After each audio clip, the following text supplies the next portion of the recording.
नमस्कार साथियों। सबसे पहले तो आप लोगों का बीएसएनएल में बहुत बहुत स्वागत है और आपका बहुत बहुत धन्यवाद कि आप इतने शॉर्ट नोटिस पे बीएसएनएल में आप आए और आप इस जो ओकेज़न है, जबकि हमारा स्वदेशी टेक्नोलॉजी द्वारा निर्मित आत्मनिर्भर भारत द्वारा अंडर आत्मनिर्भर भारत प्रोग्राम के अंडर में जो टेक्नोलॉजी डेवलप हुई है, उसके थ्रू जो मोबाइल टावर्स हैं और हमारे बीटीएस हैं जो लग रहे हैं, उनका इनॉग्रेशन है।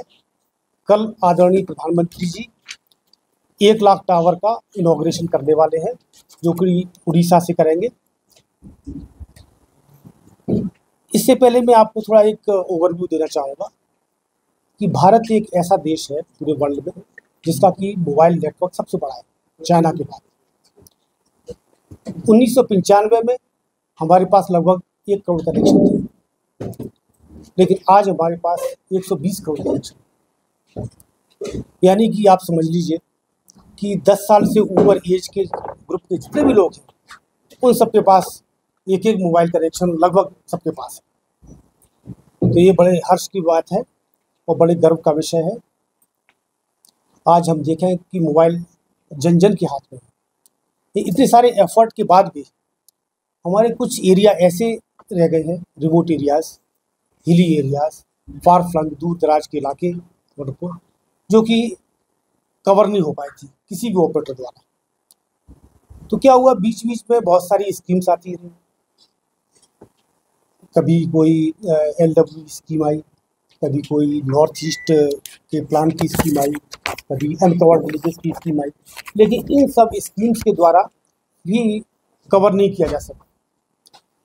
फिर भारत सरकार ने एक बहुत मजबूत कदम उठाया, जिसके जरिए कि जो भी अनकवर्ड एरिया है, जो किसी स्कीम द्वारा कवर नहीं हो पाए और जो किसी भी ऑपरेटर द्वारा कवर नहीं हो पाए, उन सबको कवर करने का एक संकल्प लिया और कैबिनेट ने इसकी मंजूरी दी और इस प्रोजेक्ट का नाम रखा 4G सैचुरेशन प्रोजेक्ट।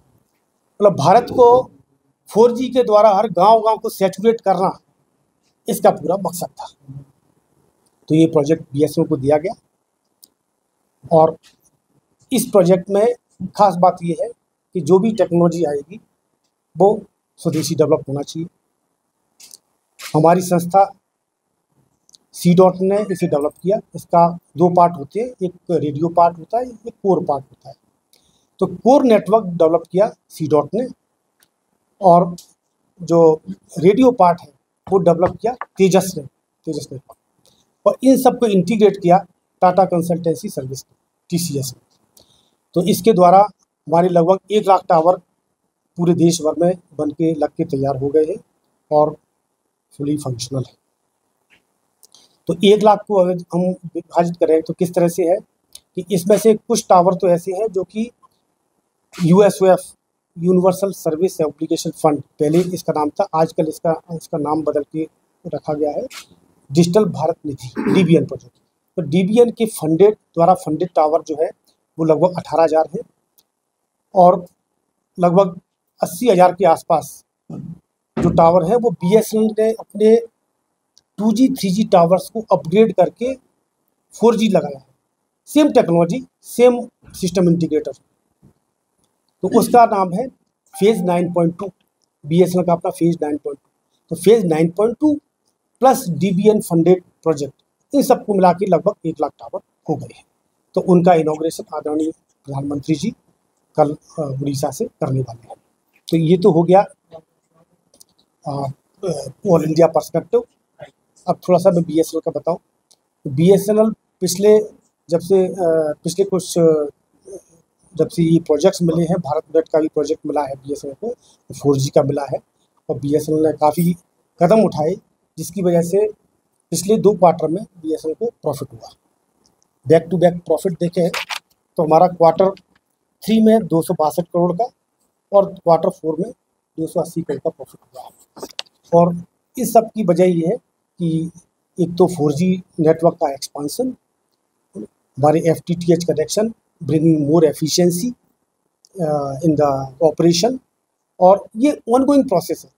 अब हम इसको और अच्छा करेंगे जिससे कि BSNL अपनी पास्ट ग्लोरी पे फिर से आ जाए।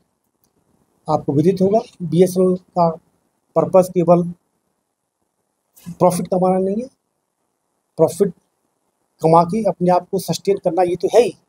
इसके अलावा जब भी ज़रूरत पड़ती है, जब भी देश को ज़रूरत पड़ती है, बीएसएनएल हमेशा फोन करके रहता है। चाहे वो 2014 का सैलाब हो कश्मीर में, चाहे वो आपका अनरेस्ट हो 2016 में जब बीएसएनएल के फ़ोन काम कर रहे थे, कोविड के टाइम में, आर्टिकल का एब्रोगेशन के टाइम में,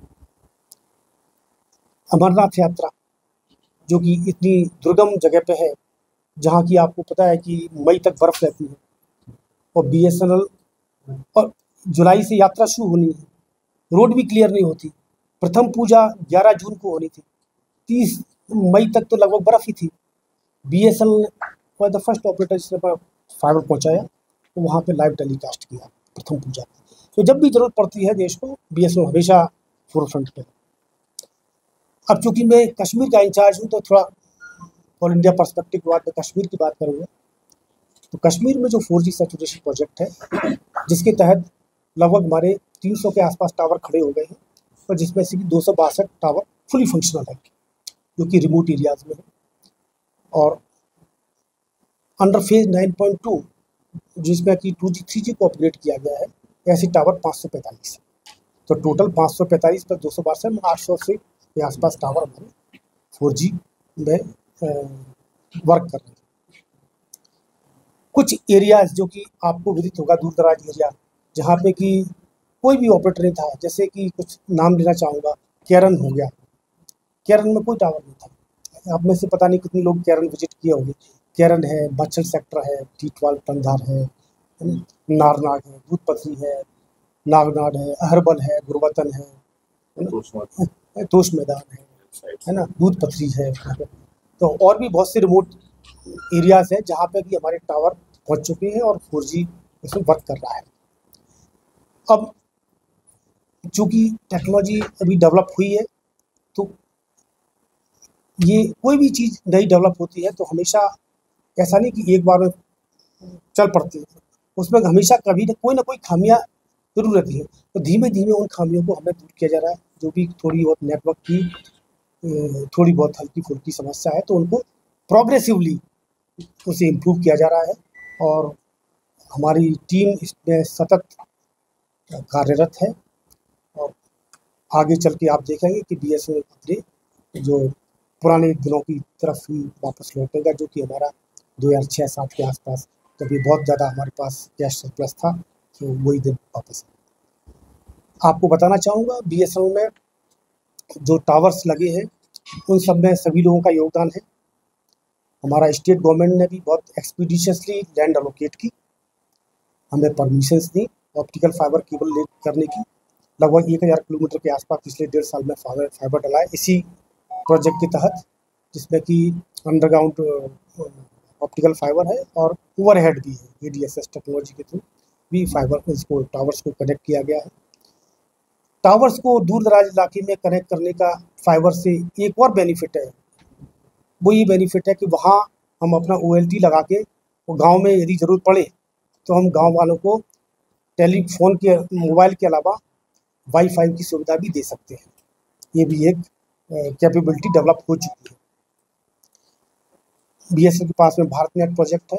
उस भारत नेट प्रोजेक्ट के तहत हम लोग गांव-गांव और ग्राम पंचायत, ब्लॉक हेडक्वार्टर और डिस्ट्रिक्ट हेडक्वार्टर तक ऑप्टिकल फाइबर केबल पहुंचाने वाले हैं, और जो कि सब रिंग पर कनेक्टेड होंगे। तो आप देखेंगे कि आने वाले समय में हर गांव हमारा फाइबर से कनेक्ट है।